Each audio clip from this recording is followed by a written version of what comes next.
माँ कामाख्या का वो चमत्कार जिसने सबको हिला दिया। असम के नीलांचल पर्वत पर स्थित माँ कामाख्या का मंदिर, जहाँ देवी साक्षात विराजती है, जहाँ भक्ति और तंत्र एक साथ सांस लेते हैं। हर वर्ष हजारों भक्त वहां दर्शन के लिए पहुंचते हैं, पर कुछ अनुभव ऐसे होते हैं जो केवल सुने नहीं, महसूस किए जाते हैं। ये कहानी उसी चमत्कार की है जिसे देखकर भक्तों का हृदय कांप उठा और पूरा नीलांचल पर्वत मां की शक्ति से गूंज उठा। यह घटना लगभग 300 वर्ष पुरानी है। उस समय राजा नरेंद्र देव असम के शासक थे। वह मां कामाख्या के बड़े भक्त थे, परंतु उनके दरबार में एक मंत्री था, विरोचन, जो भक्ति पर नहीं, केवल तर्क पर विश्वास करता था। राजा रोज मंदिर जाकर आरती करता, पर विरोचन हर बार कहता, महाराज, यह सब अंधविश्वास है। अगर देवी सच में शक्ति है तो दिखाए कोई प्रमाण।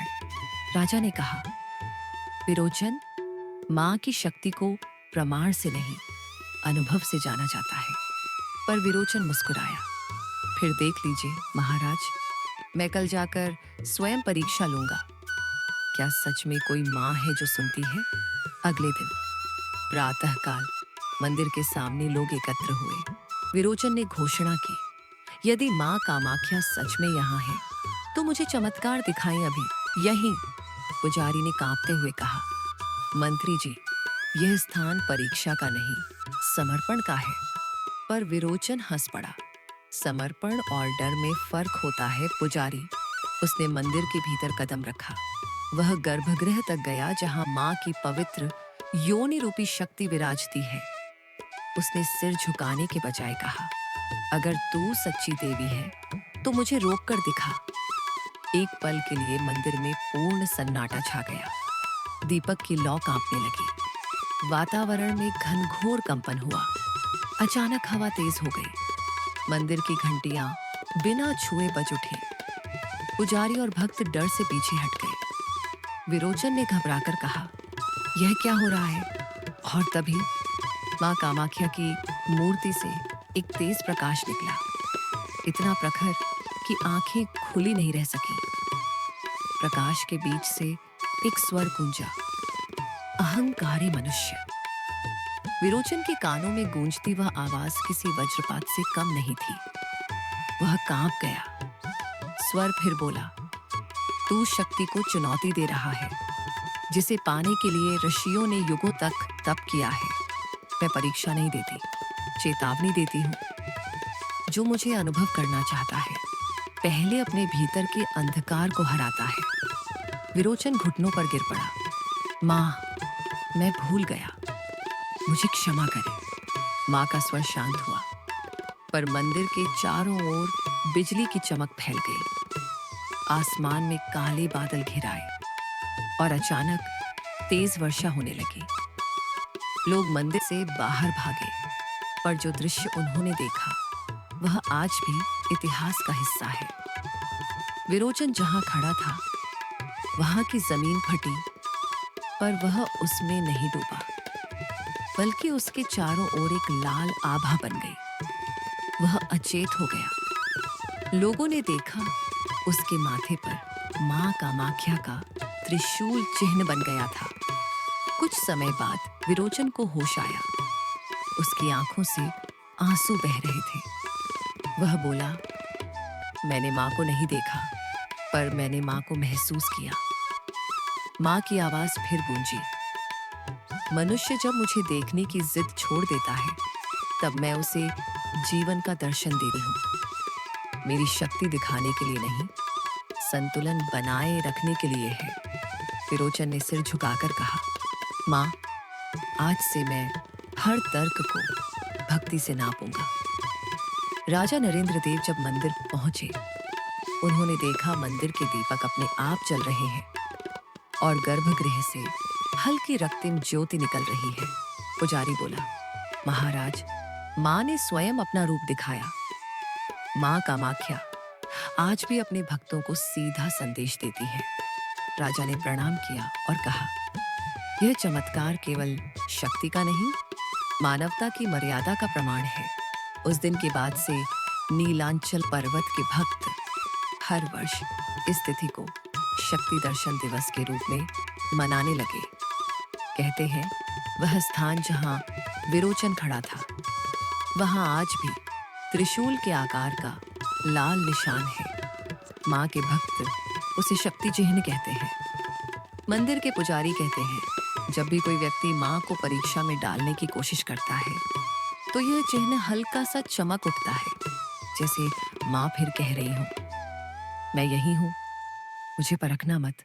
माँ कामाख्या का यह चमत्कार केवल एक घटना नहीं, बल्कि एक अनंत संदेश है। भक्ति का अर्थ है समर्पण और शक्ति का अर्थ है संतुलन। जो शक्ति को चुनौती देता है, वह उसका शिकार बनता है, पर जो शक्ति को समझता है, वही माँ का प्रिय बनता है। माँ कामाख्या का वो चमत्कार जिसने सबको हिला दिया, वह आज भी याद दिलाता है कि देवी की शक्ति को देखा नहीं जाता, बल्कि महसूस किया जाता है। वह शक्ति जो हर श्वास में बहती है, हर भक्ति में बसती है और हर विनम्र हृदय में प्रकट होती है। जय मां कामाख्या, जय मां कामाख्या। नीलांचल पर्वत की वादियों में, जहां हर हवा में देवी की उपस्थिति महसूस होती है, वहां एक शक्ति रहती है जो बुलाती है। कहते हैं, मां कामाख्या का बुलावा किसी निमंत्रण की तरह नहीं आता। वह एक आवाज होती है जो आत्मा तक पहुंचती है, और जब यह बुलावा आता है तो कोई भी उसे टाल नहीं सकता। यह कथा है एक ऐसे ही अद्भुत बुलावे की, जिसने एक मनुष्य का जीवन और उसकी आत्मा दोनों बदल दिए। वाराणसी शहर में अभय नाम का एक व्यापारी रहता था। वह धनवान था, पर मन से बेचैन। हर मंदिर गया, हर पूजा की, पर शांति कहीं नहीं मिली। एक दिन उसने अपने मित्र से कहा, मैंने सब देवताओं की आराधना की, फिर भी मन खाली है। शायद देवी देवता अब मनुष्य की नहीं सुनते। मित्र मुस्कुराया, तू सबके पास गया, पर जिसने बुलाया नहीं, उसके पास क्यों जाएगा? अभय ने हैरानी से पूछा, कौन बुलाएगा मुझे? मित्र ने धीरे से कहा, माँ कामाख्या। उस रात अभय अपने घर में सोया हुआ था। आधी रात को उसे एक स्वप्न आया। वह एक विशाल पर्वत पर खड़ा था, नीचे बादल और ऊपर लाल आभा से घिरी एक गुफा। गुफा के भीतर से एक कोमल पर शक्तिशाली स्वर आया, आजा अभय। वह जाग उठा, उसका हृदय धड़क रहा था। उसने पत्नी से कहा, मुझे लगा जैसे किसी ने मुझे बुलाया हो, बहुत पास से। पत्नी ने हंसकर कहा, सपना होगा। पर उस आवाज की गूंज उसके मन से नहीं गई। अगले दिन जब वह अपने व्यापार की गिनती कर रहा था, उसकी तिजोरी का ताला अपने आप खुल गया और अंदर रखे सिक्के जमीन पर गिर पड़े। हर सिक्के पर लाल सिंदूर का निशान था। वह घबरा गया, ये क्या है? तभी हवा में वही स्वर गूंजा, नीलांचल। उसने तुरंत निर्णय लिया, मैं असम जाऊंगा, शायद वही मेरी तलाश का अंत है। अभय ने किसी को कुछ नहीं बताया। वह अकेला निकल पड़ा, गंगा, ब्रह्मपुत्र, जंगल और पर्वतों को पार करता हुआ। हर जगह उसे वही अनुभूति होती, मानो कोई अदृश्य शक्ति उसका मार्गदर्शन कर रही हो। तीसरे दिन वह नीलांचल पर्वत की तलहटी पहुंचा। रात का समय था, हवा में चंदन और भस्म की सुगंध थी। मंदिर के पुजारी ने उसे देखा और कहा, लगता है माँ ने बुलाया है। अभय ने पूछा, आपको कैसे पता? पुजारी मुस्कुराया, जिसे माँ बुलाती है, उसके माथे पर लाल बिंदु अपने आप बन जाता है। अभय ने माथा छुआ, वहां सच में सिंदूर का चिन्ह था। अगले दिन सुबह वह मंदिर पहुंचा। माँ कामाख्या के गर्भगृह में प्रवेश करते ही वह सिहर उठा, जैसे पूरे शरीर में बिजली दौड़ गई हो। उसकी आंखों से आंसू बह निकले। वह बोला, माँ, क्या सच में आपने मुझे बुलाया? मंदिर के भीतर घंटियां अपने आप बज उठी। दीपक की लौ ऊंची हो गई और गुफा के भीतर से एक नर्म पर दिव्य स्वर गूंजा। हाँ अभय, तेरे भीतर की रिक्तता ने मुझे पुकारा। मैंने तुझे इसलिए बुलाया क्योंकि तू बाहरी नहीं, भीतरी मंदिर खोज रहा था। अभय ने हाथ जोड़कर कहा, माँ, मैंने सब कुछ पाया पर शांति नहीं मिली। माँ बोली, शांति वस्त्रों, तिजोरियों और यात्राओं में नहीं, वह तेरे भीतर है। जब तू संसार के शोर को छोड़ देगा तब मेरी आवाज फिर सुनाई देगी। अभय ने आंसू पोंछे। माँ, अब मैं लौट जाऊं? माँ बोली, हाँ बेटा, क्योंकि मेरा बुलावा केवल बुलाने के लिए नहीं होता, जगाने के लिए होता है। जब अभय मंदिर से बाहर निकला तो सूरज की पहली किरण उसके चेहरे पर पड़ी। वह मुस्कुराया। उसे लगा जैसे वर्षों का बोझ उतर गया हो। वह अपने नगर लौटा, पर अब उसका जीवन बदल चुका था। उसने व्यापार से अधिक सेवा और दान को अपना कर्म बना लिया। लोगों ने उससे पूछा, अभय, तूने यह परिवर्तन कैसे पाया? वह मुस्कुराया। जब माँ कामाख्या बुलाती है तो जीवन की दिशा खुद बदल जाती है। कहते हैं, माँ कामाख्या आज भी अपने भक्तों को बिना शब्दों के बुलाती है, कभी स्वप्न में, कभी किसी आवाज में, कभी किसी संयोग में। मंदिर के पुजारी कहते हैं, जब किसी भक्त के जीवन में सब कुछ होते हुए भी अधूरापन रह जाता है तो समझ लेना माँ ने बुलावा भेज दिया है। वह बुलावा कोई आवाज नहीं बल्कि मन की थरथराहट होती है। माँ कामाख्या हर युग में अपने भक्तों से कहती है, मैं किसी को मजबूर नहीं करती, पर जब पुकारती हूँ तो उसकी आत्मा मुझ तक पहुंच ही जाती है। मेरे बुलावे से डरना मत, क्योंकि मैं केवल उन्हीं को बुलाती हूँ जो अपने भीतर की सच्चाई का सामना करने को तैयार होते हैं। माँ कामाख्या का बुलावा कोई चमत्कार नहीं, वह एक एहसास है जो तब जन्म लेता है जब हृदय शुद्ध होता है। जिसे माँ बुलाती है वह लौटकर पहले जैसा नहीं रहता, क्योंकि उस पर माँ की शक्ति, माँ की करुणा और माँ की उपस्थिति सदा बनी रहती है। जय माँ कामाख्या, जय माँ कामाख्या। माँ कामाख्या की शक्ति जब जागी, नीलांचल पर्वत, जहां धरती की हर सांस में शक्ति का स्पंदन है, यही वह स्थान है जहां माँ कामाख्या की शक्ति सदियों से विराजमान है। कभी शांत, कभी प्रचंड। कहते हैं माँ कामाख्या की शक्ति हमेशा जागृत नहीं रहती, पर जब अन्याय, अधर्म या अहंकार अपनी सीमा लांघ जाता है तो माँ की शक्ति स्वयं जाग उठती है।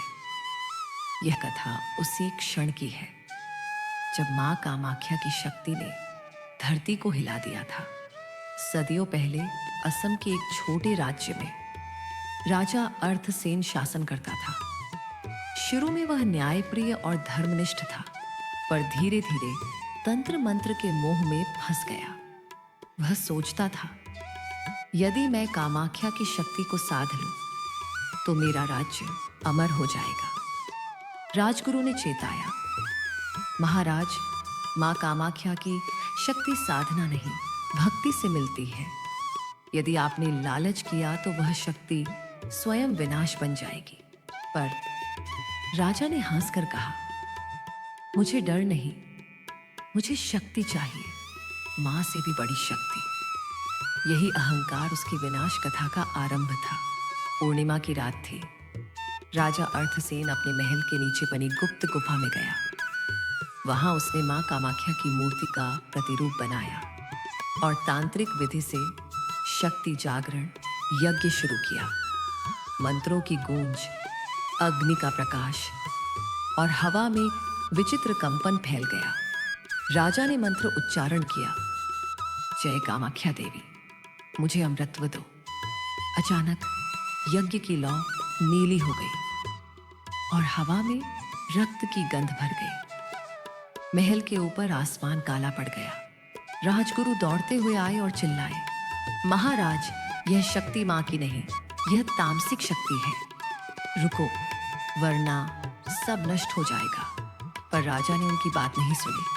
नीलांचल पर्वत के शीर्ष पर स्थित मां कामाख्या का मंदिर अचानक कांपने लगा। घंटियां बिना छुए बजने लगी। दीपक अपने आप बुझ गए। पुजारी भय से कांप उठे। यह क्या हो रहा है? क्या मां क्रोधित है? और तभी गर्भगृह से एक दिव्य प्रकाश निकला। मां कामाख्या का स्वर गूंजा, जब शक्ति का दुरुपयोग होता है तो मैं स्वयं प्रकट होती हूँ। आज मेरी शक्ति जागेगी। आकाश में बिजली चमकी। महल के ऊपर लाल बादल घिर आए। राजा की गुफा के द्वार स्वयं बंद हो गए। राजा ने भयभीत होकर कहा, यह कौन सी शक्ति है? गुफा के भीतर से मां का स्वर आया, यह वही शक्ति है जिसे तूने जगाने की जिद की थी। अचानक मूर्ति की आंखों से तेज प्रकाश निकला, जिसने पूरी गुफा को अग्नि में बदल दिया। राजा का शरीर कांप उठा और उसे चारों ओर अग्नि का चक्र बन गया। मां कामाख्या का स्वर गूंजा, मनुष्य जब शक्ति को स्वार्थ में बांधता है तब वह शक्ति विनाश का रूप ले लेती है। शक्ति को जागृत करने से पहले मनुष्य को अपने भीतर के अंधकार को शांत करना चाहिए। राजा अर्धसेन ने हाथ जोड़कर कहा, मां, मैं भूल गया था कि शक्ति का अर्थ करुणा है, न कि विजय। मां का स्वर धीरे हो गया, तूने अपने राज्य को संकट में डाला है, पर तेरी प्रार्थना सच्ची है, इसलिए मैं तेरी भूल क्षमा करती हूँ, पर तुझे उसका फल भोगना ही होगा। मां का तेज इतना प्रखर था कि गुफा की दीवारें पिघलने लगी। महल की नींव हिल गई, पर पूरा राज्य बच गया। अगली सुबह जब लोग जागे तो देखा राजा अर्धसेन अब एक साधक बन चुका था। उसके सिर पर राख थी और आंखों में अश्रु। वह बोला, मैंने मां को नहीं देखा, पर मैंने मां की शक्ति को महसूस किया है।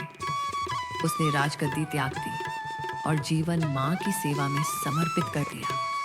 कहते हैं उस रात जब मां की शक्ति जागी थी, वह कंपन आज भी नीलांचल पर्वत में महसूस किया जा सकता है।